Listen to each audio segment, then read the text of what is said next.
अभी भी पंजाब को इंतजार है कि पैकेज मिलेगा सरकार से, लेकिन क्या पैकेज मिलने की कोई उम्मीद नजर आती है? लेकिन इन सब के बीच जब एक मुस्लिम संगठन आगे आकर 1000, 2000, लाख, 2 लाख नहीं, पूरे 50 लाख की मदद करे तो फिर आप क्या कहेंगे? जी हां, आज मैं आपको दिखाऊंगा एक ऐसा संगठन जिसे काफी कुछ भला बुरा कहा जाता है। उसने 50 लाख रुपए पंजाब में बाढ़ग्रस्त लोगों के लिए दिए।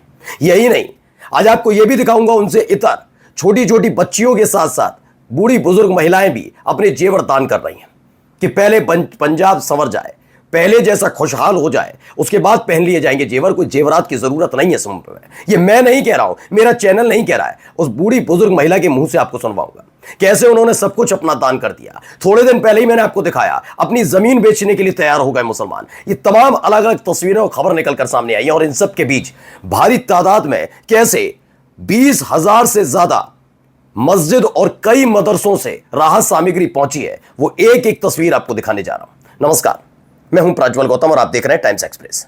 आज की पहले बड़ी खबर जरा सुनिए इनको, ये बूढ़ी बुजुर्ग महिलाएं क्या कहती हैं, जरा इनको सुन लीजिए। क्या अस्सलाम वालेकुम रहमतुल्लाहि व बरकातुहू। ये जो है हमारी माँ ने, हमारी जो है इसने जो है ये अपने हाथों में से निकाल कर अपने जो है जेवरात दिए हैं और वह बहुत अच्छी बात है। हमारे जो पंजाब में भाई परेशान हाल हैं उनकी मदद के लिए दिए हैं, बहुत बहुत अच्छी बात है। अल्लाह जज़ा खैर अता फरमाए। अस्सलाम वालेकुम। तो 80 साल की मुस्लिम महिला ने गहने बेचकर पंजाब बाढ़ पीड़ितों की मदद के दिल जीत लिया। मेवात से एक खबर है, फिर मैं कह रहा हूं मेवात ही क्यों, ये नू मेवात वाले क्या हैं? नू मेवात से कितनी भारी तादाद में पहुंच रही है खबर है। आप पूरा जगह जाकर तलाश लीजिए, इतनी मदद अभी तक कहीं से नहीं पहुंची जितनी मदरसों से और मस्जिद से पहुंच रही है। और ये मैं नहीं कह रहा हूं, जिससे समुदाय खुद भी मान रहा है। अब अगली खबर आपको दिखाने जा रहा हूं, ये तो मैंने आपको दिखाई थी लेकिन वीडियो देखनी चाहिए। ये देखिए, ये पंजाब डोनेशन के लिए बच्चियों ने डोनेशन दिया था। सोचिए, एक तरफ बूढ़ी बुजुर्ग महिला 80 साल की, उन्होंने अपने जेवरात बेच दिए, दूसरी तरफ ये बच्चियां कैसे एक एक करके पंजाब के लिए डोनेशन दे रही हैं आगे आकर। वो जेब खर्च जिनसे कुछ खा सकती हैं, अपने लिए कुछ पहनने के लिए ले सकती हैं, जो परिवार वाले इन्हें देते हैं, लेकिन नहीं, उसका इस्तेमाल इन्होंने पंजाब में आई बाढ़ आपदा से पीड़ित लोगों के लिए किया है, डोनेशन दिया है। ये करना भी पड़ेगा। क्यों करना पड़ेगा? जब सरकार अफगानिस्तान के बारे में सोचे, दूसरे देशों के बारे में सोचे, अपने साख के बारे में सोचे और सोचे कि कैसे अलग अलग राज्यों में सरकार बना ली जाए, तब ऐसे सवाल उठने लाजमी। सवाल इस बात के कि आखिरकार कब जागेगी सरकार और ये आगे लगातार जो मुसलमान कर रहे हैं कि कल भी इन्हें उत्पाती कहा जाएगा। आगे देखिए, पंजाब बाढ़ पीड़ितों के लिए जमीयत उलेमाए हिंद उत्तराखंड ने 50 लाख का ऐलान कर दिया। कहां से? उत्तराखंड से। कौन सा उत्तराखंड? जहां पर भाग जाओ, चले जाओ, तुमने नफरत फैलाई, ढूंढ ढूंढ कर पीटो, लव जिहादी, कूट दो, मार दो। या नैनीताल में आपने तमाशा देखा, उससे पहले आपने हल्द्वानी में देखा, अलग अलग जगह चल रहा। और खास बात क्या है कि उसी प्रदेश के मुखिया खास तौर पर ऐसे ऐसे कानून की बातें करते हैं जिन कानून का सीधा टारगेट कौन होगा ये समझने वाली बात नहीं, लेकिन उसी उत्तराखंड के मुखिया आराम से, कोई फर्क नहीं पड़ रहा। और यहां क्या हुआ? पंजाब के लिए दिल किसने खोला? जमीयत उलेमाए हिंद उत्तराखंड। 50 लाख रुपए दिए हैं। आप कहें 50 लाख से होगा क्या पंजाब का? लेकिन आपको पता तो 5, 10, 50 रुपए से भी हो जाएगा। आप आइए तो सही, इतनी 125 करोड़ की आबादी वाला देश, आप आइए तो सही। आगे आएंगे उसके बाद पता लग जाएगा ना।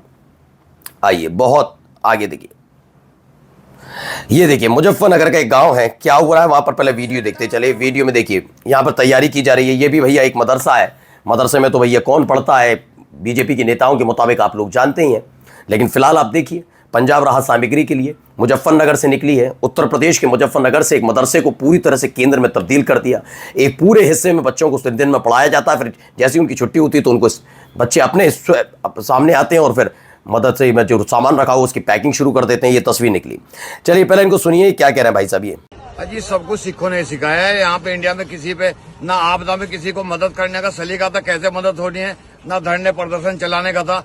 सब सिखों की देन है। सिखों ने हमको सिखाया है कैसे दूसरों की मदद की जाती है। उसी लिए हम उठ के खड़े हुए कि आज ये कौम ये परेशानी में है तो हम अपना सब कुछ लेके निकल के आ गए।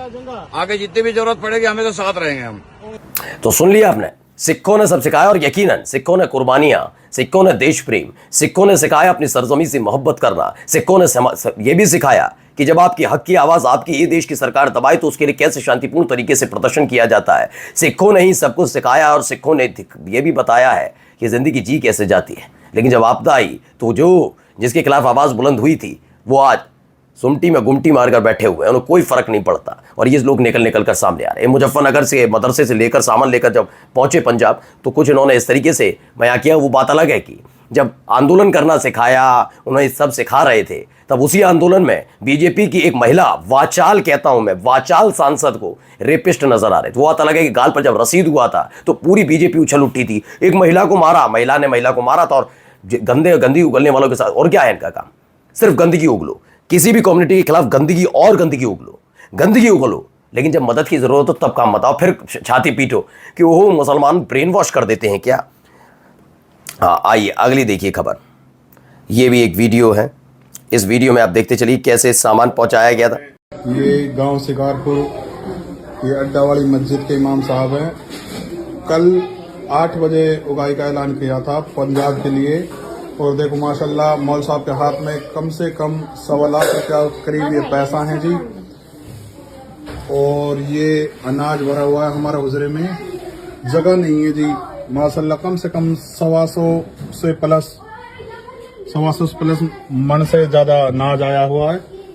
और ये अभी देखो कपड़े हैं जो पंजाब के लिए, जो हमारे गांव ने बहुत ज्यादा मदद करी है जी।